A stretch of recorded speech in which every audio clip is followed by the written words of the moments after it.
So today we're going to go over my get home bag or go bag, depending on what vernacular a person uses. So first off, everything on this table will fit into this bag. And it weighs out about 35 pounds. It still leaves room for an entire change of clothes and a light jacket. So it works out pretty well.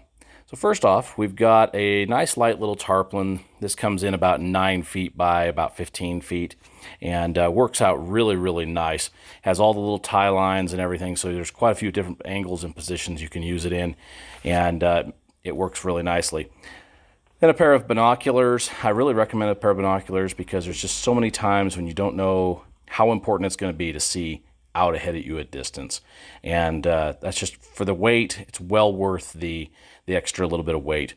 IFAK, very complete IFAK is important, and tourniquets are important. And I follow the principle of one is none, two is one, so 2 tourniquets. Pair of gloves. There's just 101 scenarios where a pair of gloves is worth everything. So these are just a light knit glove, and in the wintertime I can add heavier ones if I desire, but these work out most of the year just fine. A Bic lighter inside of this bottle protects the Bic lighter, make sure it doesn't get pressed and I don't lose the gas and therefore have a worthless lighter when I need it. It also gives me a place to have some duct tape. I like the Gorilla Tape. This is a bottle filled with petroleum jelly and cotton balls as a nice fire starter. And then you need some light if you're going to be working after dark at all, moving, anything like that. So I prefer a headlamp. It leaves me hands-free. And this has white and red light, which I really like.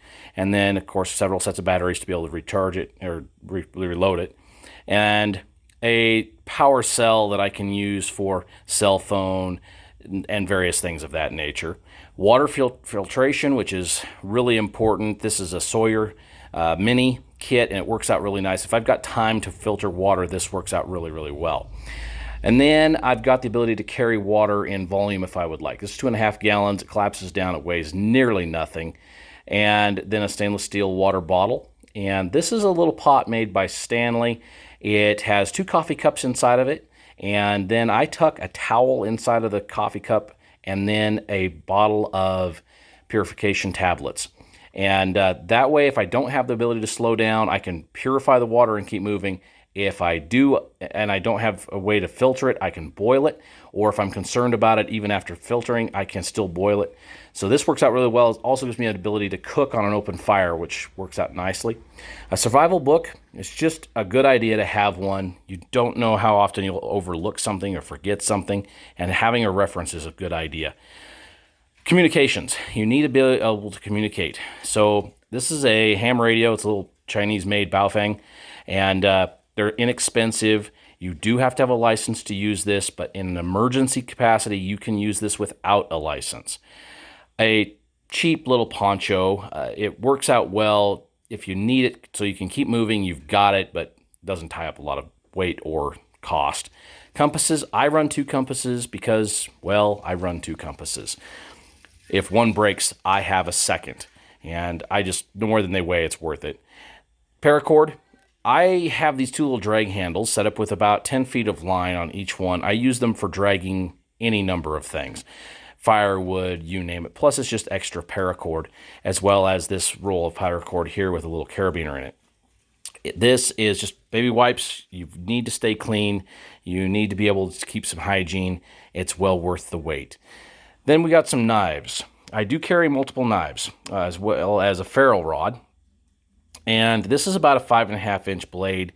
It's functional for a lot of different things. I could cut saplings with this easily enough, but it just is, if I needed to butcher an animal or what have you, this is a great, great knife.